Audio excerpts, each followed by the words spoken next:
দ্বিতীয় ওভারেই শরীফুলের আঘাত, সঞ্জু স্যামসন 6 বলে করেন 1 রান। ভারতের বিপক্ষে সবশেষ 5 টি-20তে বাংলাদেশের জয় মাত্র একটি, সেটিও 2019 সালে। চড়াও হন রোহিত ও পন্থ। সাকিব আল হাসান তার 2 ওভারে দেন 30 রান। পাওয়ার প্লের 6 ওভারে ভারতের সংগ্রহ দ্বারায় 1 উইকেটে 55 রান। দ্বিতীয় সাফল্য আসে 7ম ওভারে। মাহমুদুল্লাহ রিয়াদের বলে রিশাদের ক্যাচে ফিরে যান রোহিত শর্মা, যিনি করেন 19 বলে 23 রান। তবে অপর প্রান্তে ঋষভ পন্থ ছিলেন মারমুখী। পন্থের স্ট্রাইক রেট ছিল প্রায় 200। সদ্য সমাপ্ত আইপিএলে 40 গড়ে রান তুলেছেন পন্থ। 8ম ওভারে সৌম্য সরকার দেন 11 রান। লেগ স্পিনার রিশাদও সুবিধা করতে পারেননি। ওভার প্রতি 9-এর বেশি রান তুলতে থাকে ভারত। ইনিংসের অর্ধেক পর্যন্ত টিম ইন্ডিয়ার সংগ্রহ দ্বারায় 2 উইকেটে 92 রান। ঋষভ পন্থ 32 বলে 53 রান করার পর স্বেচ্ছায় ক্রিজ ছেড়ে যান। ব্যাটিংয়ে আসেন শিভাম দুবে। তানভীরের বলে দুবের সহজ ক্যাচ ফেলেন রিশাদ,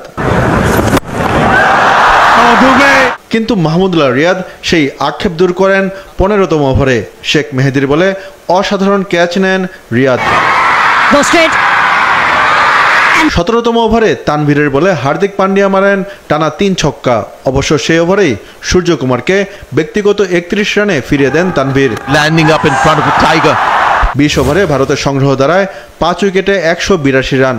হার্দিক পান্ডিয়া অপরাজিত থাকেন 23 বলে 40 রানে। বাংলাদেশের টার্গেট 183 রান। প্রথম ওভারেই ফিরলেন সৌম্য সরকার, 2 বলে রান নেই। অপর প্রান্তে তানজিদ তামিম, তার সঙ্গে লিটন দাস, যিনি ছন্দে ফিরতে পারেননি এই ম্যাচেও। লিটন দাস 8 বলে করলেন 6 রান। 3 ওভারে 2 উইকেটে মাত্র 9 রান তোলে বাংলাদেশ।